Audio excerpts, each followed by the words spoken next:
Get up, get focused, get into your passion. It's Moio everywhere we go.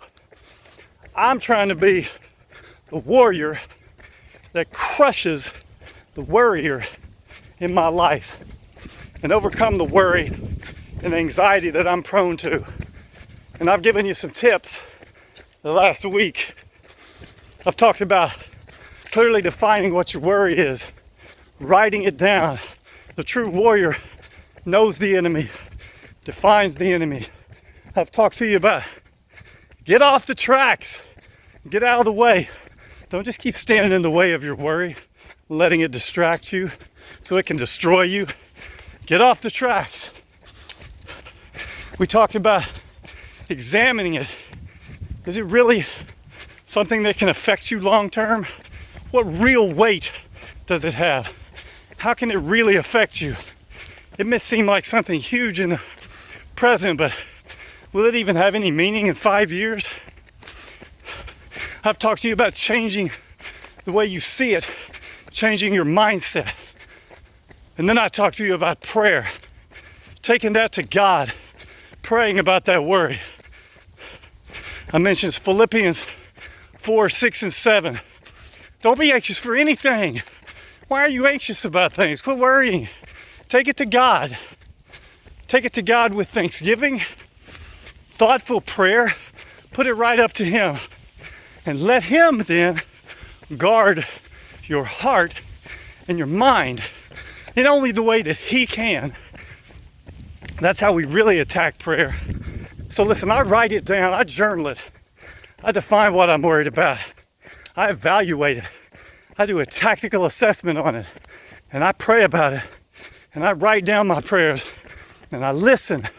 And I let God go to work on that so that He'll guard my heart and mind. Now let me tell you how that happens. There's a verse in Ephesians 3:20 that says, God can do immeasurably more. It's a big word. You can't measure it. Immeasurably more than you can ask or even imagine. He can do more than I can ask for. He can do more than I can even imagine and I'm scared to ask for. But here's what happens. I think when we take our worries and our anxieties to God in prayer, here's what I think He does. I think He realigns our what ifs. Here's what I mean. I may say, what if this bad thing happens? Right, I talked to you the other day about speaking to groups. I might say in a worried way, what if they don't listen to what I have to say? What if they don't care about what I have to say? What if I just get embarrassed? That's where my mind goes, to those what ifs. But when I take it to God in prayer, and He guards my heart from all these anxieties and distractions, He realigns the what ifs. And my what ifs become, what if He touches hearts through what I say? What if He changes lives through the words He gives me? What if I touch people with the words He puts in my heart that aren't going to be touched by any other way? What if something great happens? What if something incredible happens? See, that's where Ephesians 3:20 comes in. Because I can ask, but He can do more than I can even imagine. And He will do more. And that's how He takes the anxiety and the worry and He shifts it, realigns the what if. What if something bad happens? And He changes it in my mind to what if something incredible happens?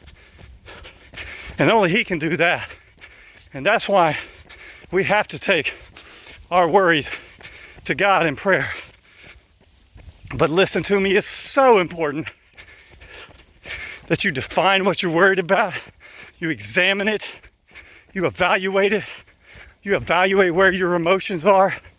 And you evaluate how you can change your mindset. Document that. Write it down. Write down your prayer. And watch how God changes your mindset. How He does more than you can even document. Because He does more than you can imagine. He does more than you can dream. And that's how I'm going to be the warrior and destroy the worrier inside of me.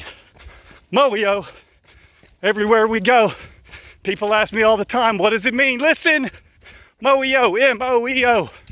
Make the most of every opportunity, every day in your life, in every way. Squeeze every beautiful thing out of every minute that you live. Moeo, everywhere we go.